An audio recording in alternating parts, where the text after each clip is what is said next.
All right, let's dive into one of the great philosophical showdowns ever recorded. Now, this isn't just some dusty old debate. This is a foundational myth, a duel of ideas fought on the very blueprint of existence itself. This is the story of Pan and Cynos. So picture this. Our setting is the Carnival of Skulls, a place described as a desolate celestial theater. Now, this isn't a place you can find on a map. It's a metaphysical stage, a kind of surreal playhouse where the fundamental rules of reality are up for debate, and all your typical logic gets checked at the door. It's here that our story really begins. And on this stage, two titanic forces take their places. What they represent are two totally irreconcilable visions for what it even means to be alive.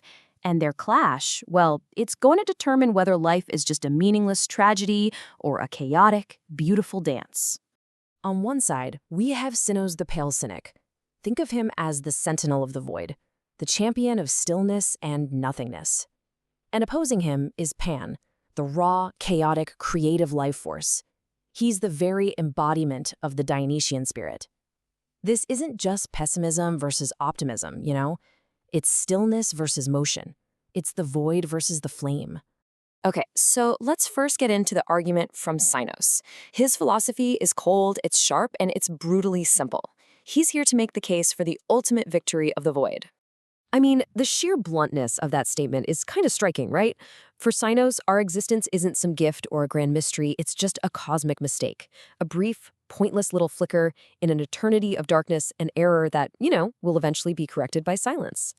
And he builds on this with a really powerful metaphor. Imagine every law, every hope, every single human achievement. To Cynos, it's all just written down in disappearing ink. The contract of life is temporary, and sooner or later, that page is going to be perfectly, terrifyingly blank again. And his final point just reduces everything to a tasteless broth. All the drama, the love, the struggle we go through, to him, it's just a random churning of particles. No flavor, no purpose, and only one destination, absolute nothingness. For Cynos, pretending it's anything more is just pure delusion. But here's the crucial part. This cold logic, it isn't born from strength. It's born from terror. The source material suggests that Cynos' entire philosophy is just this sophisticated mask, an intellectual shield he built to hide a deep, hollow fear of his own inevitable end. So how do you even begin to answer an argument that powerful, that bleak? Well, Pan's response is just extraordinary. He doesn't try to deny the darkness that Cynos is pointing to. No, he looks right into the abyss and he laughs. Pan's philosophy isn't about finding some easy comfort or a salve of illusion. He says yes to everything. The joy, of course, but also the terror and the pain. He argues that to be truly alive means you have to embrace the whole chaotic, terrifying, beautiful package. And this is his really radical idea: bitter fertilizer. He sees suffering not as some kind of flaw in existence, but as essential fuel. It's the harsh, bitter ground from which the spirit of becoming, that relentless drive to grow and create and overcome, actually draws its greatest strength. Pan is basically an alchemist. He takes the dull lead of Cynos' nihilism, that heavy, bleak worldview, and instead of letting it crush him, he throws it into the fire of imagination. And from it, he forges the hard steel of a personal, life-affirming mythos. He literally turns the poison into power. Now, this whole philosophy isn't just an abstract idea. It's a tangible act of rebellion. And Pan's rebellion has its own tools, the tools of an artist, and maybe even a jester.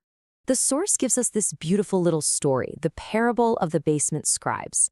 See, in this kingdom of Greystone, they totally ignored the official histories on the high shelves of the Royal Library. With nothing but flimsy paper and some harsh ink, they created brand new worlds in vibrant, impossible colors.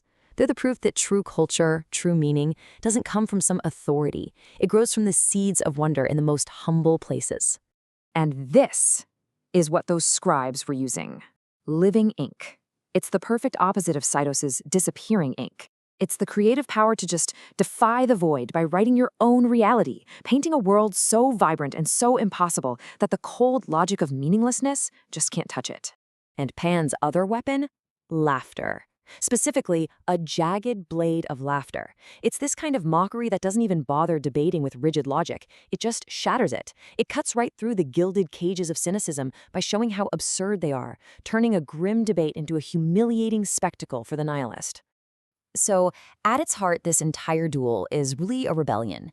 It's a rejection of what's called the Apollonian gaskets, those rigid, static, top-down systems of order that Cynos represents.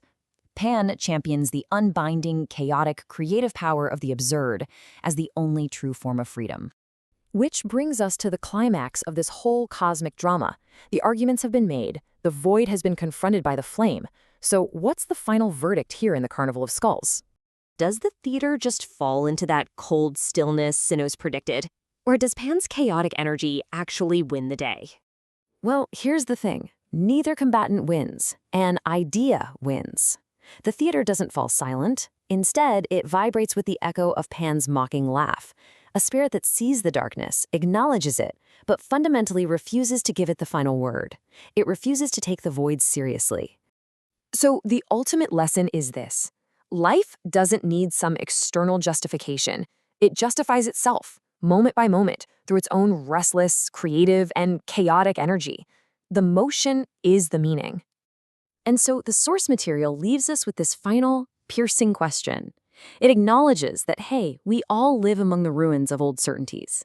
The question for us isn't how we can rebuild them, but how, in their absence, we will perform our own grave dance, that relentless, life-affirming movement, even on the dark, fertile ground of a totally uncertain world.